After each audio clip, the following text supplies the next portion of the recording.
Jujutsu Kaisen chapter 267 release हो चुका है और इसी चैप्टर के साथ एक बहुत ही अनएक्सपेक्टेड सा कमबैक हुआ है कि एक कैरेक्टर का जिसको सब लोगों ने मुर्दा घोषित कर दिया था। मैं बात कर रहा हूँ नोबुरा कुगिसाकी की, जो कि सीजन 2 में माहितो के द्वारा नॉकआउट हो गई थी और अब तक उसका नामो निशान नहीं था पूरे स्टोरी में। एंड इसी चैप्टर में उसकी हेल्प के साथ यूजी सुकुना को हरा देता है। जी हाँ, ये लंबी battle Sukuna versus all sorcerers इसी चैप्टर के साथ खत्म हो जाती है और उसका विनर है यूजी इतादोरी। तो अगर चैप्टर के बारे में अच्छे से जानना है तो वीडियो को पूरा देखना पड़ेगा। शुरू करते हैं बिना किसी देरी के। चैप्टर की शुरुआत होती है जिसमें हमें फ्लैशबैक का सीन दिखाया जाता है जब यूटा और गोजो स्विच ट्रेनिंग कर रहे थे और इस वक्त यूटा गोजो की बॉडी में है और गोजो यूटा की बॉडी में। यहीं पर गोजो और यूटा की बात चलती है और यूटा चाहता है कि गोजो उसे सुकुना की आखिरी फिंगर दे दे ताकि वो क्लीव को कॉपी कर सके और यहाँ पर गोजो साफ साफ मना कर देता है, क्योंकि अगर वो यूटा को सुकुना की आखिरी फिंगर दे भी दे तो भी सुकुना की टेक्निक इतनी ज्यादा कॉम्प्लेक्स है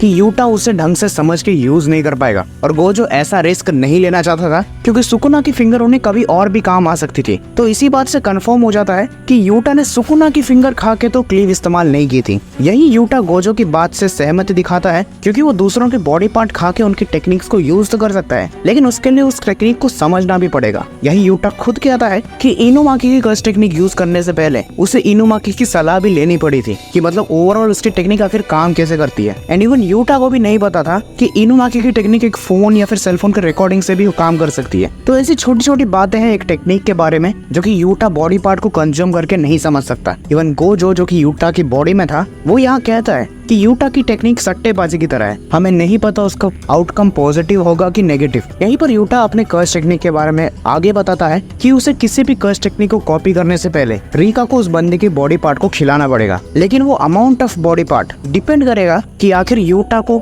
उसकी कर्स टेक्निक कितनी बार इस्तेमाल करनी है और किस लेवल पे इस्तेमाल करनी है। जैसे अगर कोई बहुत ही ज्यादा लेजेंडरी या फिर स्ट्रॉन्ग कर्स टेक्निक है तो उसे रीका को उस बंदे की कोई लीथल पार्ट को खिलाना पड़ेगा। लेकिन यहाँ पर यूटा कहता है कि ये लीथल पार्ट वाला तोड़ तो वो जैसे तैसे निकाल लेगा माइनिंग वो इस्तेमाल करके, जिससे वो उस टेक्निक की यूजर्स को लिमिट कर देगा। तो ओवरऑल लीथल पार्ट का जुगाड़ तो यूटा के पास है। लेकिन यहीं पर यूजी एक इंटरेस्टिंग क्वेश्चन पूछता है कि अगर क्या हो कि रीका ने उस बंदे का बॉडी पार्ट खा लिया और वो बंदा रिवर्स कर्स टेक्निक इस्तेमाल करके उस बॉडी पार्ट को जल्द से जल्द हील कर ले। जिस पे यूटा जवाब देता है कि जैसे ही रिवर्स कर्स टेक्निक से उसकी बॉडी पार्ट हील हो जाएगी, यूटा और उसकी टेक्निक को कॉपी करके यूज नहीं कर सकता। इवन जब पिछले बैटल्स में इनुमाकी और हैना जो कि एंजल है उन दोनों के हाथ कटे थे तो उनके हाथों को यूटा ने रीका को खिला दिया था, तभी वो इनुमाकी की स्पीच और जेकोब लेटर को कॉपी कर पाया। और क्योंकि उनके हाथों को रिवर्स कर्स टेक्निक और मॉडर्न मेडिसिन से हील नहीं किया जा सकता तो यूटा आराम से उनके टेक्निक्स को यूज कर सकता है। इवन यूटा ने चार्ल्स की रिब केज का भी एक पार्ट लिया था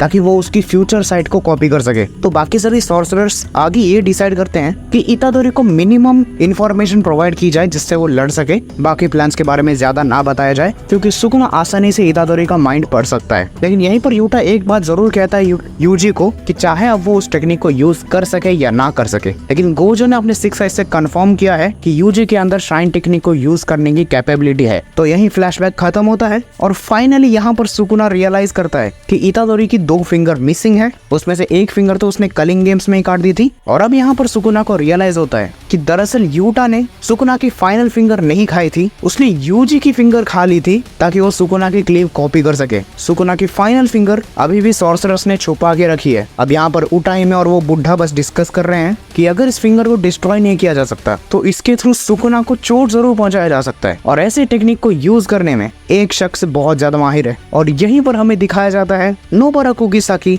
जो कि रिकवर हो चुके हैं विद एन आई पैच और वो अपने रेजोनेंस टेक्निक से सुकुना की फिंगर पे वार कर देती है और इसी के साथ सुकुना को बहुत जोर का झटका लगता है क्योंकि वो हिट काफी ज्यादा क्रिटिकल था। यही सुकुना रियलाइज करता है कि ये वही लड़की है जो कि इस ब्रैट की दोस्त थी और यहाँ नोबुरा की ही वजह से सुकुना इतना ज्यादा घबरा रहा था क्योंकि अब वो बहुत ज्यादा वीक हो रहा था और यूजी के डोमेन का श्योर हिट उसको लगने वाला था। अब नोबुरा की टेक्निक को पहचान के यूजी भी खुशी से रोने लगता है क्योंकि उसकी दोस्त फाइनली वापस आ चुकी थी। यहीं यूजी बिना देरी करे सुकुना पे मार देता है डिसमेंटल। अब इन दोनों के बीच में और भी ज्यादा लड़ाई होती है और सुकुना गुस्से में कहता है इट्स नॉट ओवर येट और यूजी को पीछे ढकेल देता है। यहीं सुकुना कैलकुलेट करता है और उसे पता चलता है कि यूजी ने रिवर्स कर्स टेक्निक यूज करना बंद कर दिया है। तो यहाँ पर सुकुना अपने आप से ही सोच लेता है कि यूजी अपने लिमिट में आ चुका है, उसका डोमेन जल्दी खत्म हो जाएगा और क्योंकि डोमेन की वजह से उसकी बहुत सारी कर्स एनर्जी खत्म हो चुकी है तो अब शायद सुकुना जीत सकता है। लेकिन सुकुना का ये कैलकुलेशन गलत था। यूजी सुकुना को देता है एक डिलेड सेकंड इम्पैक्ट पंच और यही यूजी बड़े बैड एस तरीके से कहता है, सुकुना चलो इस साइकिल ऑफ कर्सेस को खत्म करें। और इसी के साथ with a black flash Yuji खत्म करता है ये फाइट और सुकुना का खेल खत्म, क्योंकि एडिटर के नोट में ही लिखा है कि लड़ाई के खत्म होने की घंटी बज चुकी है and the winner is UG इतादोरी।